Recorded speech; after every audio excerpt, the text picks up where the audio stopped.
क्या रहा घटना आज?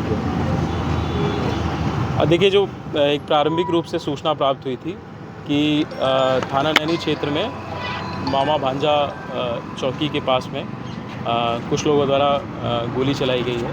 सूचना पे तत्काल आपके थाना की टीम पहुंची, एसीपी साहब भी पहुंचे और मैं भी पहुंचा हूं यहाँ पे।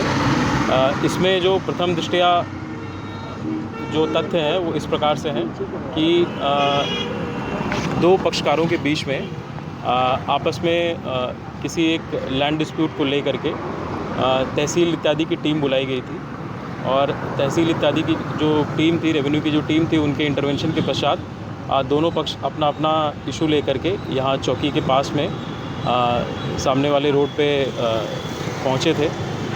तभी उनमें आपस में मारपीट हुई है। दोनों पक्षों के पक्षकार न पहुँच करके अधिवक्ता गण ही पहुँचे थे। प्रथम पक्ष के भी अधिवक्ता गण थे। द्वितीय पक्ष में जो प्रथम पक्ष है उसमें सारे लोग अधिवक्ता ही थे और दूसरे पक्ष में कुछ अधिवक्ता थे और कुछ प्राइवेट लोग भी थे। तो इसी बीच में प्रथम पक्ष के एक व्यक्ति द्वारा जो कि देखने से प्रत्यक्षदर्शियों के देखने से प्रतीत होता है कि एक लाइसेंसी जो पिस्टल था उससे ज़मीन की तरफ उसका रुख करते हुए फायर किया गया। जो अभी प्रारंभिक जानकारी मिली है वैसे उसके हिसाब से दो लोगों के पैर में गोली के कुछ घाव लगने की सूचना प्राप्त हुई है। कुछ लोगों द्वारा ये भी भ्रामक सूचना फैलाई जा रही थी कि किसी पुलिसकर्मी को गोली लगी है, परंतु किसी पुलिसकर्मी को अथवा जो चौकी इंचार्ज हैं वो आपके पीछे ही खड़े हैं, इनको किसी गोली के द्वारा हताहत होने की कोई सूचना ऐसी नहीं है।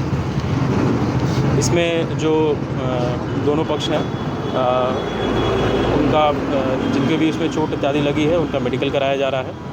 तहरीर प्राप्त करके अभियोग पंजीकृत कराया जा रहा है और जिन्होंने भी अपराध किया है शीघ्र उनकी गिरफ्तारी करके सख्त से सख्त कार्रवाई उनके खिलाफ सुनिश्चित की जाएगी। तो जानकारी है कि चौकी प्रभारी और एक सिपाही के लगे पैर। चौकी प्रभारी आपके सामने खड़े हैं, इनको कोई हताहत होने की कोई सूचना नहीं है। कोई कांस्टेबल भी जो यहाँ तैनात हैं उनमें भी किसी को कोई गोली से अथवा किसी प्रकार की चोट लगने की कोई ऐसी पुष्टि नहीं हुई है। ये एक भ्रामक रूप से सूचना फैलाई जा रही थी और इसी की ये आपके सामने पुष्टि हो रही है।